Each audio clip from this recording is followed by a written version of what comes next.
అదే RTV app వార్తల్ని క్షణాల్లో చదివే అవకాశం ఉంటుంది. ఒక న్యూస్ పేపర్, ఒక టెలివిజన్ ఛానల్ మీ చేతుల్లో ఎప్పుడూ ఉంటాయి.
ఈ ప్రభుత్వం అధికారంలోకి రాకముందు చెప్పినటువంటి మాట, మమ్మల్ని నమ్మంటే ₹1 కూడా కరెంట్ ఛార్జ్ పెంచం, బాధం ప్రజలకు ఇబ్బంది కలిగించమని చెప్పి 15,000 కోట్ల రూపాయలు కేవలం 6 నెలల్లోనే పెంచే ప్రక్రియ స్టార్ట్ అయింది.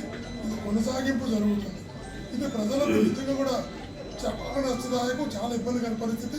సామాన్యుడు నెట్టి విడిచే పరిస్థితి. ఈ నెట్టి పరిస్థితుల్లో మా పార్టీ ఒప్పుకోదు. ప్రజల తరఫున పోరాటం చేస్తుంది.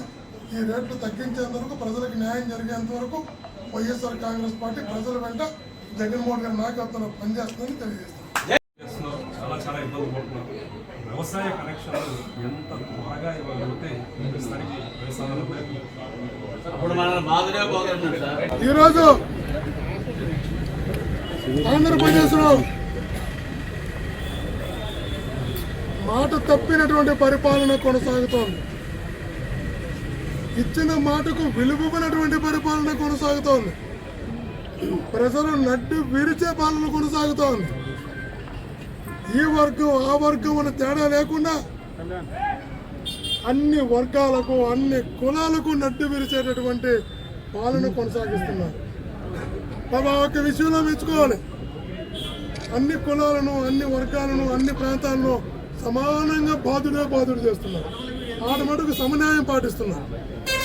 ప్రజలను ఇబ్బంది పెట్టడంలో, ప్రజలకు నడ్డు విరవడంలో, ప్రజలకు ఇట్లాంటి బాధుడు లాంటి కార్యక్రమాలు చేయడంలో సమానంగా చూస్తున్నారు. ఏ క్యాస్ట్ను కూడా తక్కువ చూడటం లేదు, ఏ క్యాస్ట్ను ఎక్కువ చూడటం లేదు, ఏ ప్రాంతాన్ని తక్కువ చూడటం లేదు. అన్ని ప్రాంతాలను, అన్ని క్యాస్టులను అందరినీ సమానంగా నిర్ణయిస్తున్నారు, అందరినీ బాధుతున్నారు. ఇట్లాంటి ప్రజా వ్యతిరేక పాలనకు వ్యతిరేకంగా జగన్మోహన్ గారి నాయకత్వంలో వైఎస్ఆర్ కాంగ్రెస్ పార్టీ పోరాటానికి శంఖారావం పూరించింది. మొన్న రైతులకు చేస్తున్నటువంటి అన్యాయాన్ని ప్రజలకు చెప్పేటటువంటి ప్రయత్నం, పోరాటం, రైతు పోరు చేశాం. ఈరోజు పాపం ఎస్సీ ఎస్టీలకు 200 యూనిట్ల లోపల ఇంతకుముందు ఫ్రీ ఉండేది. అది కూడా ఎత్తేసి పాపం వాళ్ళను కూడా ఇబ్బందుల పాలు చేస్తున్నారు.